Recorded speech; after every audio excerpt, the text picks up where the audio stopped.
Spiritual Tips for Meditators. Part 2. By Propizan Vizalo. Means and Ends of Meditation. Since I would like you to take this opportunity to listen and learn from Luangpor Teean, I will not take much time. I will just speak a little bit to comply with his request. Later, you can request him to share more or answer your questions. I think what Luangpor Teean said is fundamental to the Buddhist teachings. He stresses mindfulness.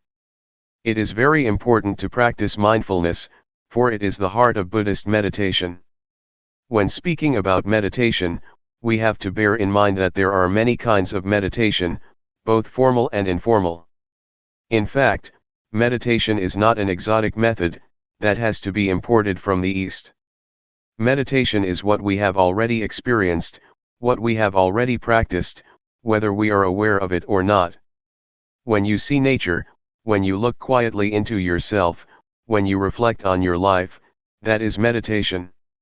When you try to follow your breath with an expectation of calmness, that is meditation. Meditation can be practiced through drawing, painting, or music. So meditation is what we have already experienced to a certain extent. But, to make our meditation beneficial, fruitful, and worthy of our attempts and the time we spend, the shortest way, according to Buddhism, is to cultivate mindfulness. That is, meditation with awareness. Awareness is the means and end of meditation, and nothing else. For some people, meditation is the way to calmness, but for the Buddha, calmness should only be the byproduct of meditation. It is the reward that we gain from our practice. Yet, we also want to have total self-awareness. Self-awareness, or knowing oneself, is very important, as Luangpor mentioned earlier. According to the Buddha, to know oneself is to liberate our minds from suffering. We are overcome by grief or sorrow and suffer because we are not aware of ourselves. If we become aware, we can see clearly that we are carried away by greed, by anger, by anxiety. Once we become aware of ourselves, mindfulness is established. Once mindfulness is established, it is not easy for sorrow, anger, ill will, or greed to sneak into our minds. Guarding our minds with mindfulness is the secret of removing suffering. Normally, we are not aware of this truth, but if you reflect on yourself, you will realize that the best way to clear your mind from suffering is to make your mind neutral, to maintain your mind in the middle. If we let our minds be subject to feelings of being pleased or displeased, like or dislike, rejection or attachment, our minds will never experience calmness or clarity. With mindfulness, calmness and clarity are possible. So with the formal practice of the Buddha, we can learn how to cultivate mindfulness, enabling us to be free from being all sorts of fire. The Buddha speaks about fire.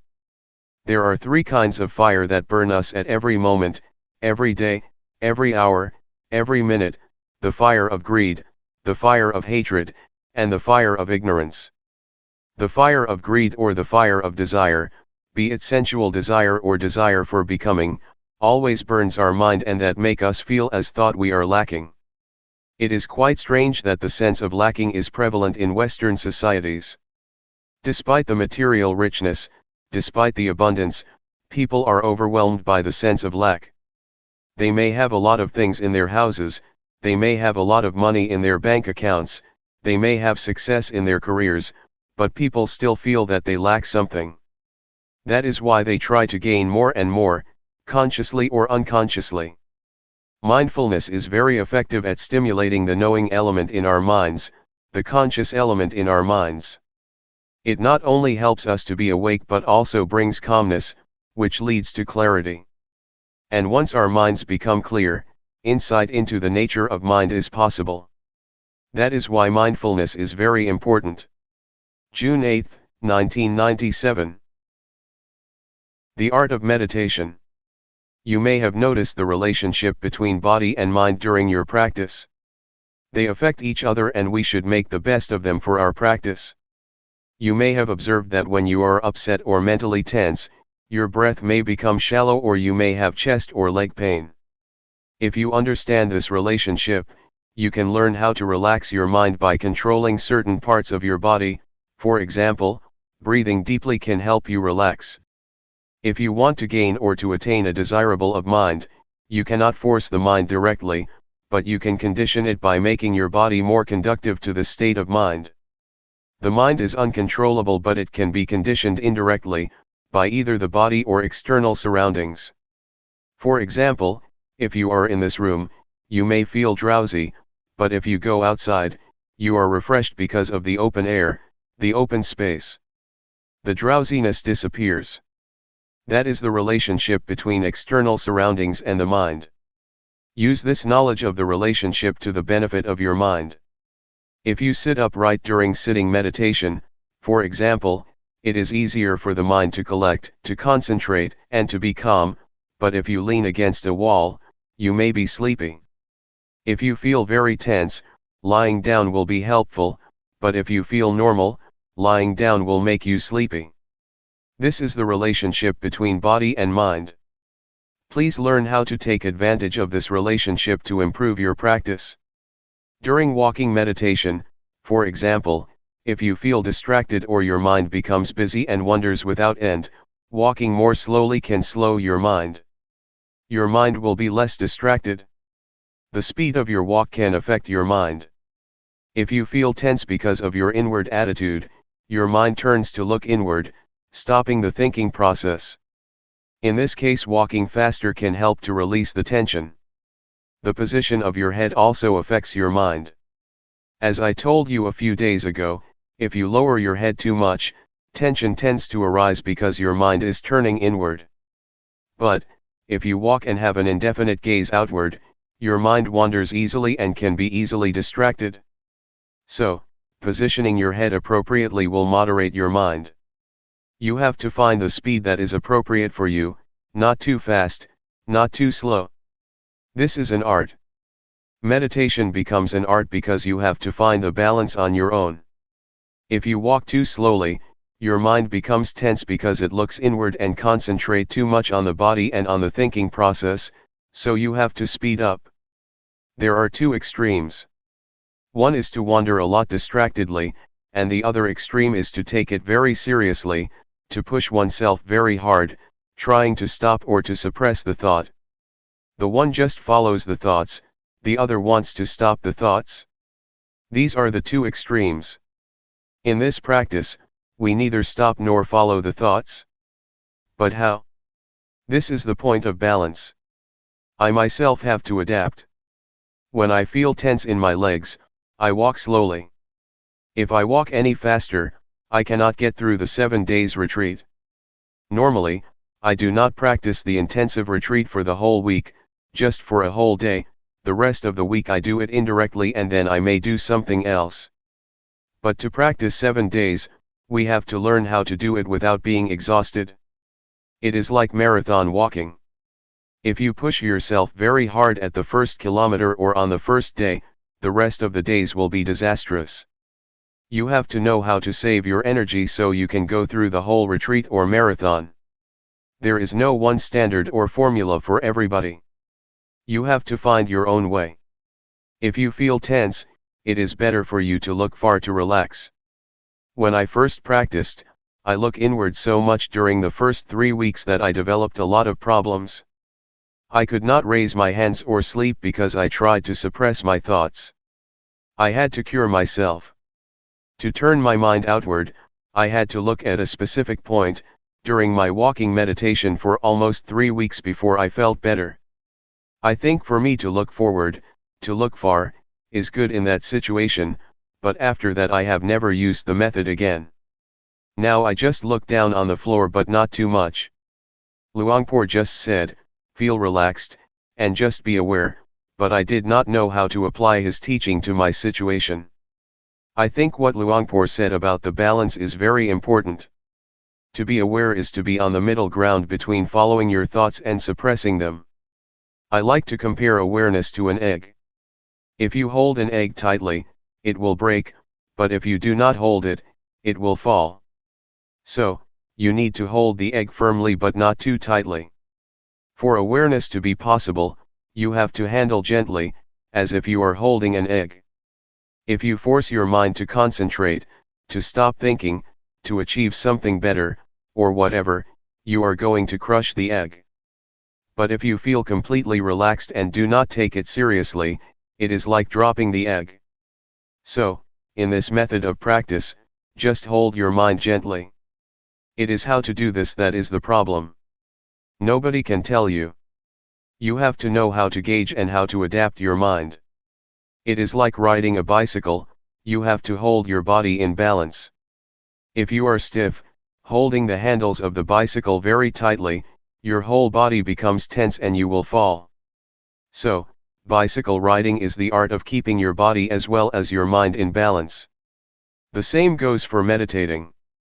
You have to hold your mind in balance, neither too relaxed nor too tense. How to reach this point is the art of the meditator, and this is the problem. When I first practiced, I found it difficult to reach this point because normally we tend to be at one of the extremes, either forcing ourselves or just letting things loose. For the practitioner to arrive this point, one needs to have experience with oneself and learn by oneself. If you arrive this way and know what the middle ground is between the two extremes, you will find it easy to practice without tension. You will be able to work the whole day without a problem. At the same time, you will be able to effectively handle undesirable thoughts. Previously, when we had distracted thoughts or a scattered mind, we responded to in one of two ways, either following it or suppressing it. But if we know the middle way, we will find that just acknowledging our mental condition, just noticing the thought that arises, it will disappear or fade away, without our having to make an attempt to suppress it. In order to reach this point, our attitude is very important. If we want to achieve calmness, to develop mindfulness, or to gain something, we tend to suppress our thoughts. We do not want to be distracted, so we try by all means to stop distractions, thus bringing ourselves lots of problems, mentally and physically. So, just take it easy. Attitude is very important. To take it easy does not mean that you do not make any effort, but rather, practicing the whole day and making lots of attempts. The point is how to make such attempts without having anything to gain. You came here and you must have been motivated by some expectations. But once you start working, once you start raising your hands, you have to ignore whatever brings you here. If you want something during your practice, that means your mind is in the future, not in the present. To practice here is to make our minds present here and now. Mindfulness is the presence of mind. To live your life mindfully means you have to make your mind present in everything you do. When you are watching, your mind is there. When you are walking, your mind is there. When you are taking a bath, your mind is there. That is mindfulness, or the presence of mind. You may wonder how to practice mindfulness while asleep. It depends on how you cultivate mindfulness when you are awake. If you are mindful most of the day, it will take care of itself during your sleep. You will learn that your dreams can be affected by mindfulness. Even consciousness plays a role in your dreams to a certain extent. They are not totally unconscious. They depend on the mindfulness that you have already developed. So, just take care during your waking hours, because it is the period of the day that we can control. It took me about a month to find the middle ground, but I am a bad example. Many people spend about a week to find it. For me, I feel that tension is the indicator of whether I am practicing right or wrong. If I am tense, it means I am practicing the wrong way. After 1 month, I was aware of my thoughts very quickly, which was a surprising experience for me. Sometimes, even now after being a monk for more than 10 years, I practice and I feel tense, which means I am too serious, so I know I have to relax my mind a little bit. I still get tense from time to time, not always at the balanced state, but at least I know how much I have to relax to reach the middle ground. It will be a point you are familiar with. You may get tense, but when you feel relaxed to a certain point, you will know that this is the middle ground for you. You have to find it yourself. Nobody can tell you where it is. There are many indicators for us to be sure whether we have developed enough awareness or not. Sometimes one has a lot of distractions. The mind can become busy, but if you acknowledge the thought very quickly and notice when it occurs, you are aware. Also, to be aware does not mean that you have to be calm. In some situations, the mind is supposed to perform its functions and it is difficult to be calm. As long as you notice that your mind is distracted, it is all right. That is why Luangpor said, do not try to be undistracted, but once you are distracted, you are aware. Once your mind goes out, you are aware. The point is your awareness of your state of mind and knowing it quickly. For a lot of people, meditation time is only the time when they sit cross-legged and close their eyes. Afterwards, they go to work, and cannot think of meditation. Meditation is limited to the room, in the morning and in the evening. But for us, the meditation zone means trying to make the whole day, or a certain period of the day, a time for meditation, even though you do not close your eyes and are still at work. It should start at a portion of the day, and then enlarge its zone. The more you are aware of every moment, the more meditation is a part of your daily life. It does not mean that only the time inside a meditation hall is meditation, and the rest is not. It should start from the meditation room and then enlarge to your whole life. Enlarge the zone in time first and then enlarge it in space as well. Try to integrate meditation into your daily activities. Try to use the movement of your body as meditation objects all the time, and try not to stay still. On the car or the bus, rub your fingers. Try to have some parts of your body moving and use the movement of your body. If you can use your breath as meditation object, you have a refined, sensitive mind. Yes, you can do that, too. Luangpor suggests using the blinking of your eyes or the swallowing of your saliva. Breathing is useful because you do it all the time, especially at night when lying in bed. But while typing, it may be difficult to be aware of your breath, so just be aware of the typing itself as the object of meditation. When you take a bath, the movement of your body is the object of meditation. So we are never short of an object of meditation, except when we are sleeping. That is the benefit of Sati meditation, you have an object all the time. We need to have a physical object for meditation all the time, and our body is better. Your mind should be aware of your body's movement. Once a thought arises, your mind goes to the thought, acknowledges it, and then returns. So you have a home. Meditation provides you with a home that is the object of meditation and your mind stays with it. The movement of your body is the present moment.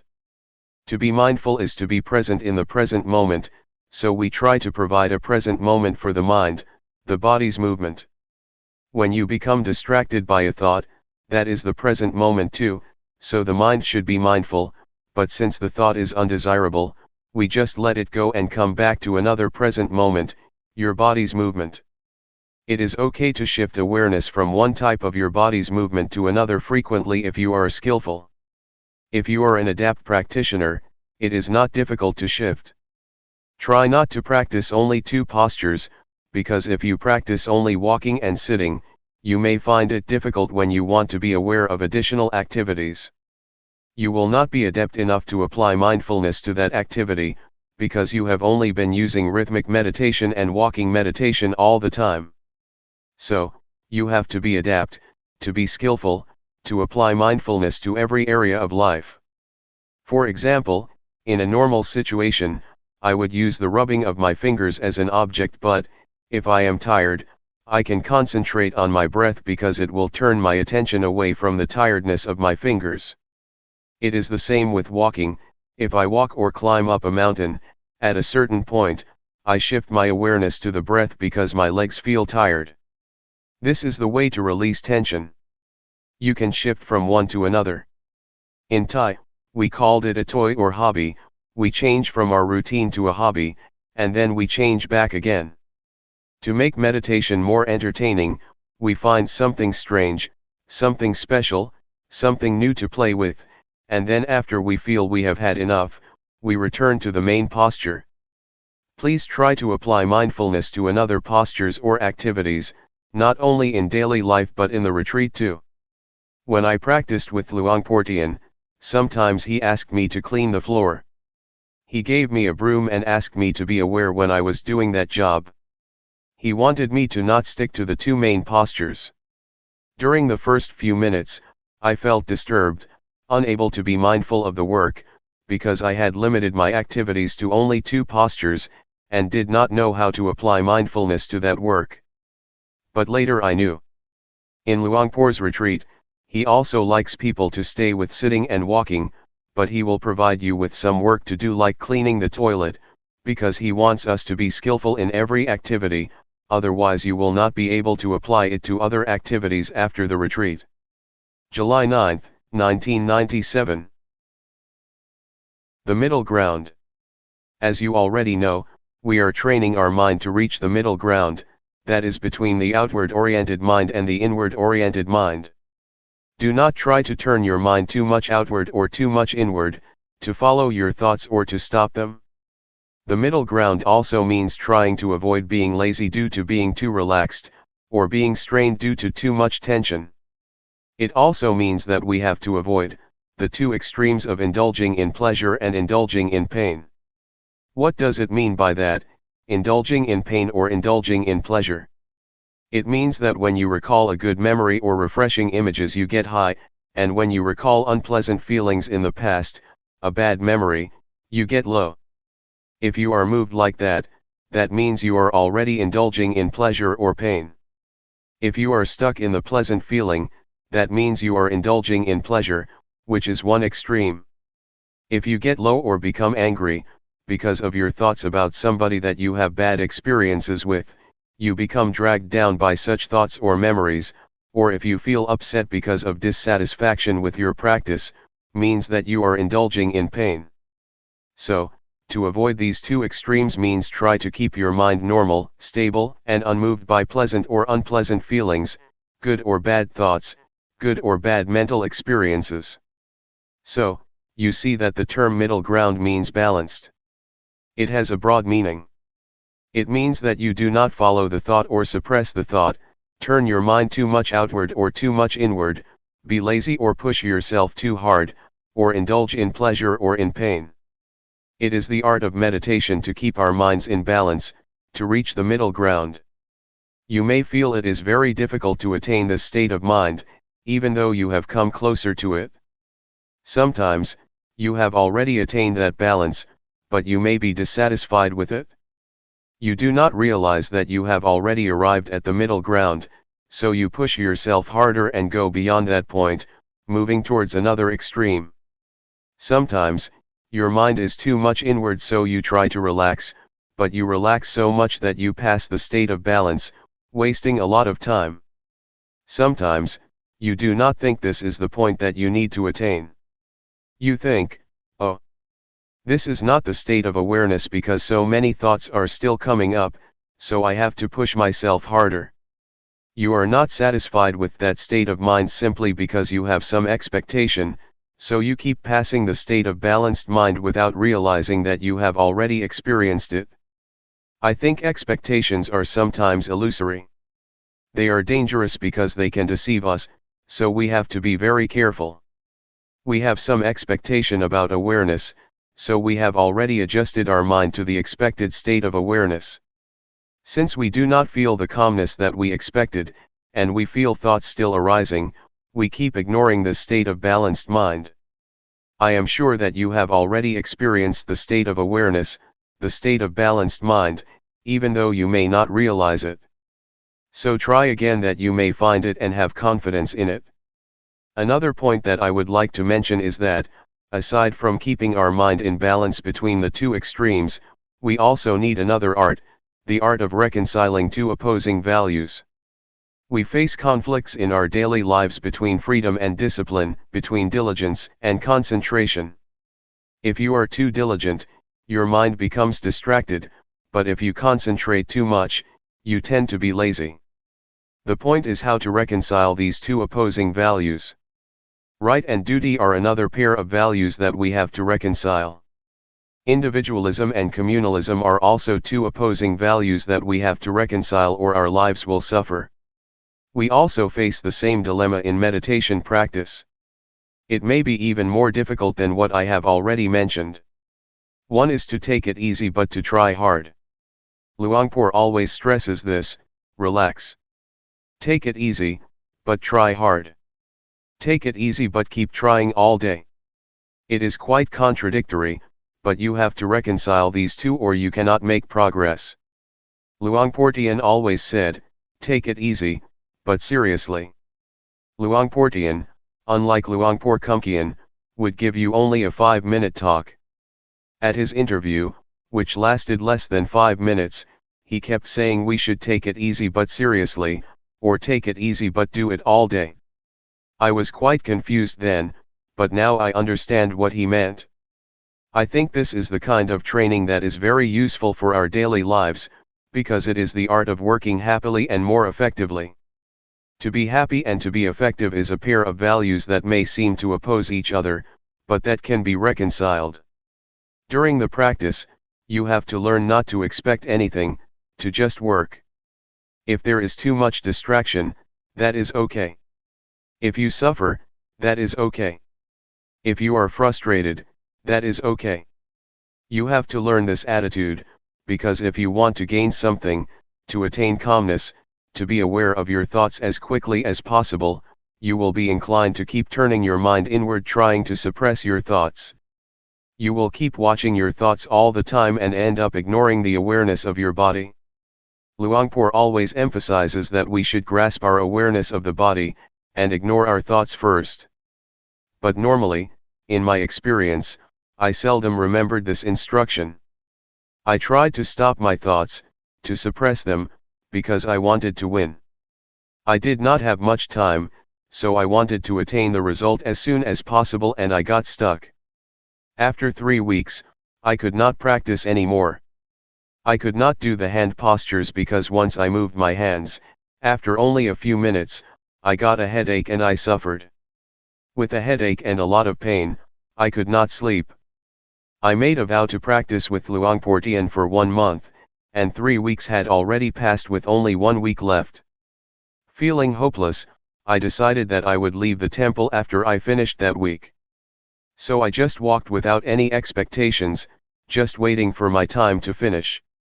I just kept walking because I could not do anything else. That week was very good for me because once I did not have any expectations, did not have any hopes, and just walked to waste the time, just trying to ease my tension, to turn my mind from inward to outward, I felt that mindfulness suddenly developed a lot, because I did not mind anymore. June 11, 1997.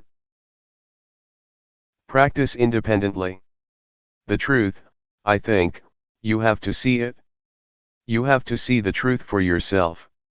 If I tell you, it will not be your truth, but an academic or indirect experience. I suggest you not use your intellect to find the truth but direct experience, you must realize it by yourself. Sati, or mindfulness, is a capacity of mind to recall. When you walk in meditation, you think about your work next month, the body walks but the mind goes somewhere else. Then, you recall that you are supposed to be mindful while walking. That is mindfulness. When your mind comes back to walk, you feel the sensation of walking and have clear comprehension. That is awareness. It is very important for us to try to experience awareness directly. It is also a capacity of the mind. One cannot experience awareness through thought or the intellect, for it is beyond the realm of intellect. You have to experience it directly with your feelings. We use a lot of thought, a lot of intellect, but rarely the faculty of feelings or awareness. When you want to touch something, you have to touch it with the hand, not the glove. Intellectualizing awareness is like touching something through gloves. It is not awareness, not a direct touching with your mind. I would like to recommend you to practice independently. Independent of what? First, be independent of time. When you walk or practice, do not worry about the time. Some practitioners set the time, saying they will walk or sit for 1 hour. Then they set the clock in front of them. This will make hell out of their practice because they are concerned about the time, whether they have completed the hour or not. Even with 30 minutes left, they still worry. They are anxious about when they will reach the hour. Do not worry about the time or the clock, practice without any references, allowing your mind to get in touch with mindfulness or awareness. Sometimes you are also concerned about other people. Why does this person walk so quickly? Why does she walk so slowly? If you keep asking and comparing yourself with other people, you will not be sure whether it is good for you to walk slowly or quickly. That is why you should practice independently, unconcerned with other people. You have to find your own way, the suitable speed or suitable pace for yourself. Everybody has his or her own way of practice. Please ignore what the other people do, just be concerned with yourself. Another thing that may cause you anxiety is the notion of awareness, or the concept of mindfulness. You have some idea about awareness or mindfulness. When your experience does not fit with that notion or idea, you feel unhappy, you feel uncertain, you feel unsure about the practice. Please forget whatever notions you may have about mindfulness or awareness, even words by the master, or the teachers. The master said that awareness is like this, and mindfulness is like that. You become attached to these words. When your experience does not fit with these words or ideas, you feel unhappy. When I first practiced, I was confused. Somebody said you have to be aware like this, but the other master said you have to be aware like that. I was bewildered. Which one is the real awareness? It is difficult to explain what awareness is like. You cannot convey awareness by words, but have to know it from your experiences. This is true even of color. When you see this robe, you know exactly what color it is, but to express it out loud people use different words. Somebody says this is yellow, but others claim it is orange. Different people use different expressions even for the same thing. Please ignore these references. The fourth thing to be independent of is the previous results that you may have obtained. Yesterday, you experienced calmness, you achieved wonderful practice, and then you want your practice right now to be the same. That is another kind of reference that you should avoid.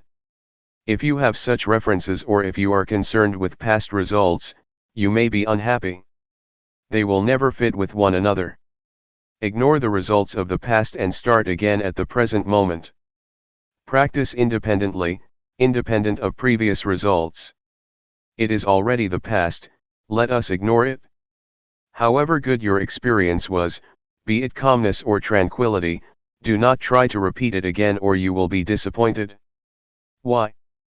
Because you have some expectation, and expectation makes your mind out of balance. To practice like this, balance is crucial. You have to keep your mind in balance. Desire or expectation tends to push your mind out of balance. Therefore, forget whatever happened to you, even your expectations. Be careful with expectation. When you expect something, you have preconceived notions about it. If experience does not conform with that idea, you reject the experience. There is a story that is very instructive. An individual on a sinking boat prayed to God for help. Being very devout and sincere, he sincerely believed that God would help those who have faith in him. During his prayer, a lifeboat came by and asked him to join. He said, "No, I believe God will help me, because he never ignores those who have faith in him." So, the lifeboat left him behind. 1 hour later, the sea level was already at his chest.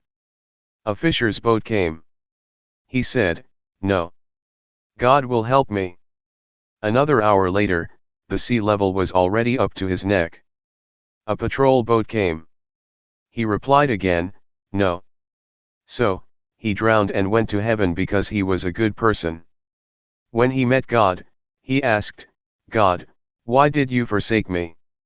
I prayed for you even at the time of crisis. God replied, you fool. I sent 3 boats to help you. Why didn't you take the boat? The man expected a miracle. In reality, no miracles happen. God's action is not miracle, he works through ordinary events. So, with expectation, the person tried to reject even the help of God. Do not be too concerned with expectations, or you will reject the experience that you have already achieved. Just work independently of expectation, and try to get in touch with real awareness through direct experience. When you get a result, it will be the true outcome of your practice. Do not bother with miracles or preconceived expectations. Question: how can you forget everything and not have any expectations or references? Answer: it can be done through repetition. In the first hour it may not be easy to forget, but if you practice more and more, you will feel in harmony with the practice, and then this notion will pass away. Nevertheless, you have to do it repeatedly, over and over again. Then, a new kind of habit will develop, the habit of letting go and forgetting expectations. Question: that is very, very hard. Answer: it is possible, if you try to be at the present moment. I found that when I feel in harmony with the practice, I do not care about the rest. To be in harmony with the practice takes time, but it is possible. We call it, to be at the present moment.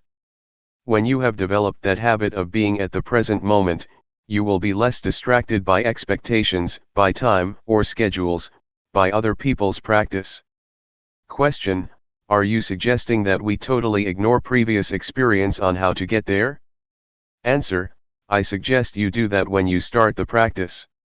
However, when you finish, you may review and think about which one is the way.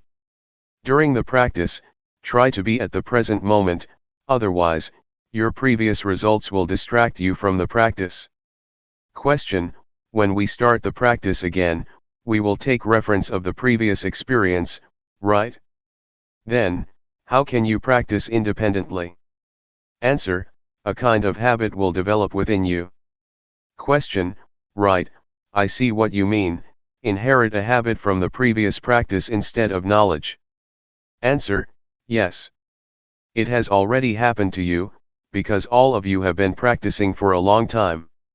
You have inherited some habits or some tendencies. That is the most important, more important than something in your mind.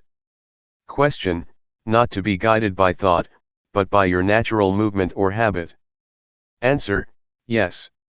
This is what we call adept or skillful, you become more skillful. Take swimming for example. Thinking, or recalling the instructions, does not help you much when you are swimming. You have to be at the very present moment. Whatever you do will become a tendency or habit in you. Once you know how to swim, it becomes your second nature. It becomes a part of you. No matter how much time has passed, maybe 10 years, you still know how to swim because it has become your nature. I think mindfulness or practice is like that. Once you know how to adapt your mind to be aware of the present moment, it becomes your nature. You may give up the practice for a while, then come back. In the beginning it is difficult, but after you practice for a few minutes, it will come back. Which I call habit. I myself, when I practice, never think much of the results. I think only that this will form a new habit. Once the habit has developed, it is easier to practice. This is how you train children to take a bath or to brush their teeth. At first, they refuse, but you just push them to brush their teeth. It becomes their nature and they will go to the bathroom to brush their teeth on their own. Mindfulness is like that. In the beginning, your mind follows the thoughts and never comes back. Then, you call it back. Second time, it goes again, following the thoughts and comes back. The third time, it comes back quickly, faster, but still takes a long time. Then, You call it back all the time, many times, it returns faster and faster. The unintentional thought will become shorter and shorter. In the beginning, it is like a train of thoughts with 12 cars of thoughts. After practicing for a few days, it becomes 10 cars. The train of thoughts becomes shorter, shorter, and shorter. Then, only one car of thoughts, because your mind becomes faster. It is the habit of the mind to come back faster. This is what mindfulness is. You need not to stop the thoughts. Your mind will come back on its own. July 8, 1997. Harmony within. Meditation practice is to train ourselves to be in harmony with ourselves, or to be in harmony with the present moment. To be in harmony with the present moment has a broad meaning. It means that we have to be content with what we have, with what we are doing, and also with what we are at the present moment. To go deeper than that, it means to be content, accepting the thoughts or emotions that we have at the present moment. To accept does not mean that you are lost, or follow the thoughts. That is not acceptance. Accepting means keeping our mind normal, not reaching to the thoughts whatever they may be. This is the only way to free our mind from all kinds of thoughts or emotions. Whether they are positive or negative thoughts, pleasant or unpleasant emotions, agreeable or disagreeable feelings, just observe them and learn to come to terms with them. People, in general, are likely to react to the thoughts or emotions that they have. To be precise, they are not reacting, but attached, or clinging, to the emotions or thoughts that arise, even unpleasant feelings. It may sound strange, but we do cling to unpleasant feelings or emotions. You may have noticed that when we experience anger, we never try to let it go. We keep recalling the incident that causes us anger, and keep reminding ourselves about the behavior of that person that upset us. We cling to that negative emotion or experience and never try to let go of it. We may want to, but we never try. We just cling to it, grasping the anger, the anxiety, or whatever. Thus we cannot sleep at night, because we keep thinking about this and that despite the fact that they are unpleasant feelings, emotions, events, or experiences. That is why I say we cling to it. We do not accept it the way it is, but cling to it. That is what the Buddha called indulging in pain or indulging in suffering. In the first sermon of the Buddha, he mentioned two extremes, indulging in pain and indulging in pleasure. Buddha advised us to avoid these two extremes. To indulge in pain does not mean that we torture ourselves as the Buddha did, when he tried to attain enlightenment through ascetic behavior. He refused food and slept on nails. That is indulging in pain, but all of us never do that. Still, we indulge in another kind of pain, mental pain. When anger arises, we are lost in anger. When anxiety arises, we are caught up in anxiety. We grasp it, grasping anger, clinging to anxiety. This is indulging in pain. We have already fallen into the extremes that the Buddha suggests we avoid. The same applies to indulging in pleasure. Normally, people think that to indulge in pleasure means indulging in sensual pleasure, like a playboy, to have new spouses, to enjoy themselves in the casinos, theaters, nightclubs, etc. Yet, you have already experienced indulging in pleasure mentally. When pleasant feelings arise in your mind, you cling to them and enjoy them, do you not? We are always caught up in the agreeable emotions and feel content with them. This is indulging in pleasure, another extreme that the Buddha instructed us to avoid. You may have realized that you have already indulged in those extremes during your practice. That is not the middle way that the Buddha suggests we traverse. The middle way, in this sense, means not losing yourself in either painful or pleasant experience, be it calmness, happiness, suffering, anger, or anxiety. Do not become lost in those feelings or emotions. Just accept them as they are. When pleasant feelings or good thoughts arise in your mind, you tend to follow it, do you not? When you encounter unpleasant feelings, you want to suppress them, do you not? But that is not an act of acceptance. To accept means to observe, to see, to recognize, and to let go of it. This is the only way to be free from all kinds of feelings or thoughts. I would like to urge you to learn how to come to terms with all kinds of thoughts and emotions that arise. You will find that once you accept them, once you observe them, they will gradually pass away. This is the best way to let go of them, the best way to liberate ourselves from them, the best way to get rid of them. Not to stop them, but to observe them, and they will gradually be dissolved. This is the middle way that the Buddha suggests, to indulge neither in pain nor in pleasure. Not only in the physical or sensual aspects, but also in the more delicate mental aspect. This is the aspect or level that people always fall into, without realizing that it is not the middle way the Buddha suggests. Is it clear to you? Just to elaborate what Luangpor said, to see, but not to identify with it. If you identify with it, you have already indulged in both pleasure and pain. Just see it as it really is, do not be overjoyed or upset by pleasant or unpleasant feelings. This will keep our minds stable. That is what we call accepting the way we are in the present moment, and being in harmony with the present moment. That's all for this morning. Thoughts always trick you or make a fool of you. They need your attention, as a child always asks for his mother's attention. They are very clever and have many tricks to fool you, to draw your attention. Persuading you, the thought says, come. Come talk with me. Come join me. Come interact with me. In the beginning, you may think that you know their tricks, but their tricks are endless.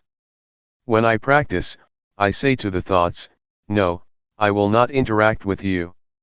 Whatever thoughts arise, I will turn my back on you. Yet, they have many new tricks to make a fool of me. Sometimes they ask, hey, why don't we think about the Dhamma? Investigating Dhamma is good, isn't it? So I jump into the thoughts, and later realize, oh, I fell into your trap again. That's all right. You should try to have strong will. Sometimes you have very beautiful and excellent ideas. You may think about the glorious past, a beautiful moment in the past, or somebody whom you would like to talk with. The thoughts will try to persuade you to interact with them, but you should have strong determination to resist their temptation. In the beginning, it may be difficult. With the support from mindfulness, with the strength of mindfulness, you will feel it increasingly easier to ignore the call or temptation of the thoughts. Later, you will find that it becomes your natural response because, after a period of practice, the temptations of the thoughts become less enticing and less powerful. Why do they become less powerful? Because the thoughts become shorter and shorter. In the beginning the thoughts are long, like a train of thoughts. Gradually, the thoughts become shorter, shorter and shorter. The shorter a thought is, the less powerful it is. That is why you will find it increasingly easier to turn your back on them, and accept them the way they are. Once a thought arises, do not bother with it. Just see it and say to yourself, that's the way it is. Whatever the thoughts or feelings arise, be they good or bad, wholesome or unwholesome, just see them without being disturbed or annoyed by them. Yet, in the beginning, you may feel upset with yourself, because you never realized that bad thoughts or evil ideas could arise in you. Some desire will come up, and you will have never realized that you could have such bad ideas, such evil thoughts. But, it will arise. If you are mindful enough, you will accept it. That's the way it is. Gradually the equanimity arises. So I suggest you maintain the attitude of acceptance. Whatever ideas, whatever thoughts, whatever emotions occur in your mind, just try to keep them normal and have no preferences, like or dislike, appreciation or aversion. Try to avoid these two extremes, and just accept them the way they are. This is the second mantra I would like to present to you, that's the way it is. The bad thoughts that arise, the evil ideas that arise, are beyond your control. So, just accept them as natural, as normal. That's the way it is. Thus develop the indiscriminative mind. The ordinary mind tends to be judgmental. It always judges, this is good, that is bad, this idea is good, that idea is bad, I like this idea, I do not like that idea, I am content with these emotions, I am not content with those emotions. With a discriminating mind you will never experience peacefulness. Your mind will go up and down, because of such preferences or such judgmental mind. The way to attain peace is to develop the indiscriminative mind. Have no preferences or judgment, and see everything as it really is. Accept it as the natural process that occurs to your mind. They are just visitors, coming and going. No matter how good or bad the idea is, any kind of idea, just let it come and go, appear and disappear. Do not be bothered with it. Just see it, take note of it, and then come back, returning your attention to the body's movement. In brief, try to resist the temptations of the thoughts. They need your attention because that's the only way they can sustain themselves. Unless you give them your attention, they cannot survive. They can exist only with your support. If you do not pay attention to them, they will just pass away. This is the best way to handle the emotions. Do not suppress them, stop thinking, nor force your mind to drop these thoughts. Just say to yourself, when the thoughts arise, that's the way it is. July 9, 1997. Calmness and insight. There are two words that Luangpor always mentions, mindfulness and awareness. Both are like twins. They are interchangeable, help each other, and always come together. Mindfulness is that which recalls. For example, you are moving your hands, but you forget that you are doing it because your mind is distracted. Then, you remember that you should be attentive to your hand movement.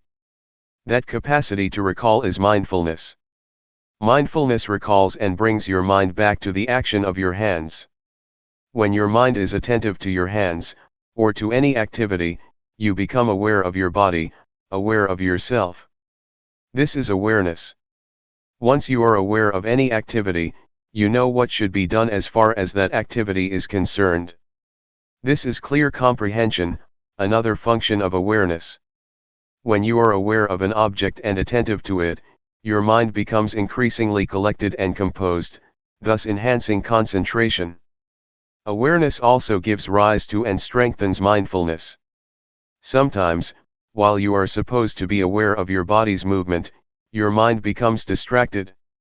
Awareness of your body's movement sometimes helps your mind to recall that you must be mindful of your body, and that's why it can help to bring your mind back. It awakens mindfulness, bringing back the mind. For example, when you are listening to someone's speech, you rub your fingers. You may be distracted by the environment, by your worries or your concerns about something else. Suddenly, you feel the sensation of your fingers, and the sensation helps you to remember that you should be listening to the talk. So, mindfulness becomes function and brings your mind back to the talk, to be attentive to it. This is how awareness helps mindfulness to function, or take place. Mindfulness, awareness, and concentration are closely related. Mindfulness gives rise to awareness, awareness gives rise to concentration, and vice versa.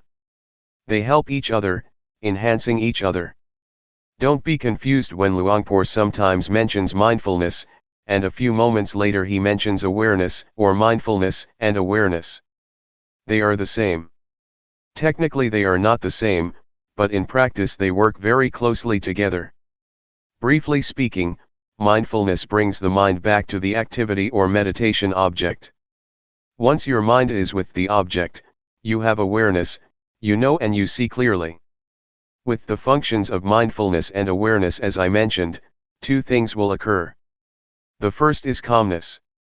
It arises because you are not distracted by thoughts or by external stimulation. Your mind does not wander around because your mind is attentive to, or tied to, the meditation object.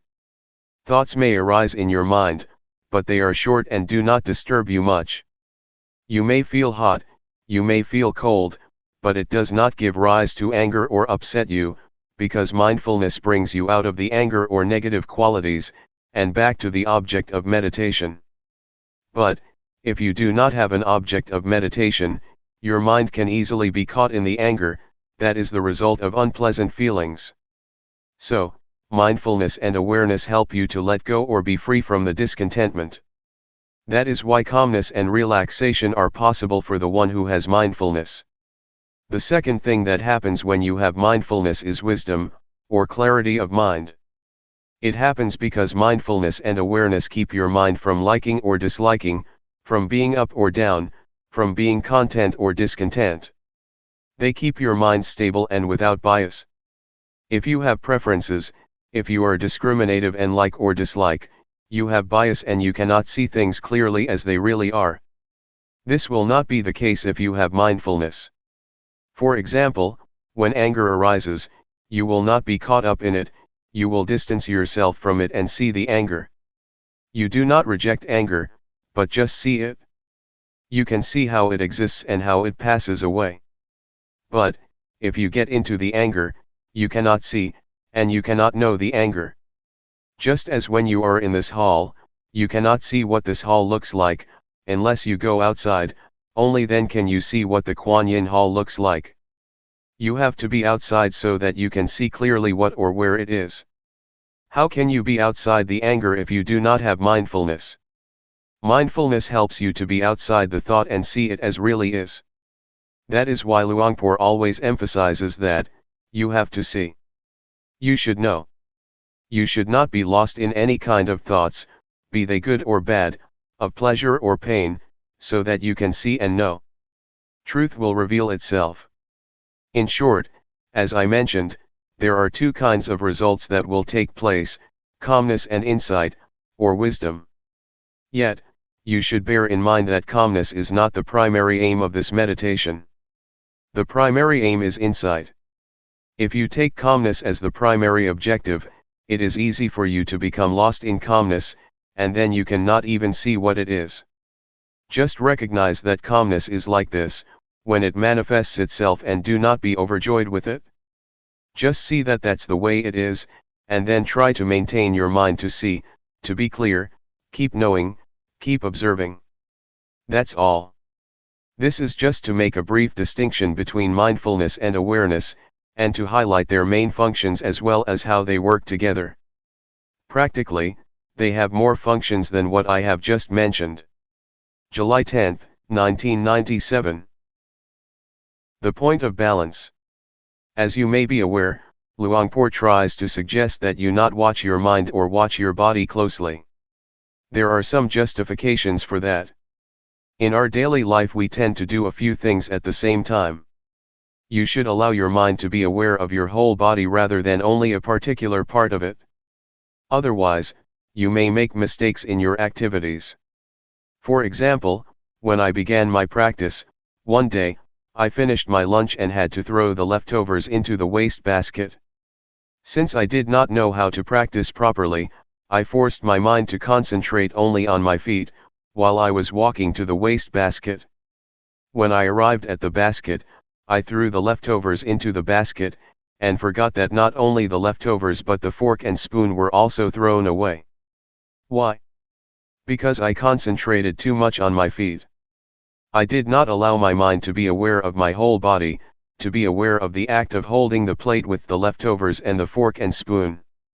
If you force your mind to concentrate only on one part of your body, you limit your awareness to that part and forget the rest.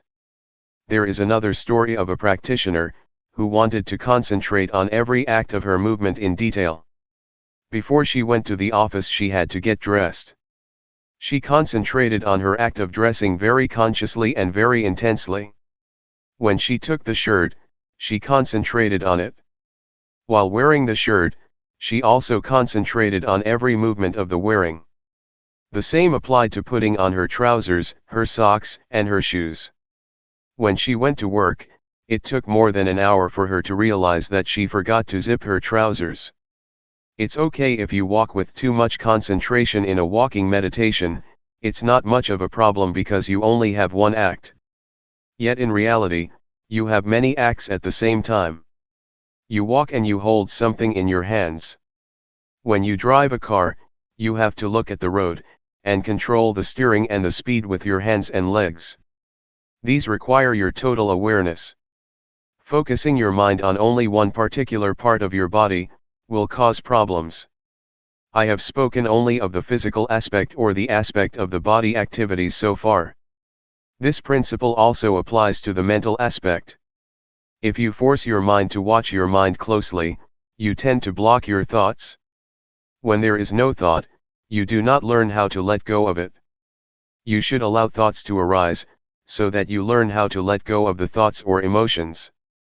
If you block your mind, the thoughts cannot arise, and then you do not know how to let go of them when they do arise. It is important for you to keep your mind in balance, to not watch or concentrate too closely, nor to let it loose to all distractions. This will enable your mind to be aware of the mind, to be aware of the body, not only of your hands, but the whole of your body and also its surroundings.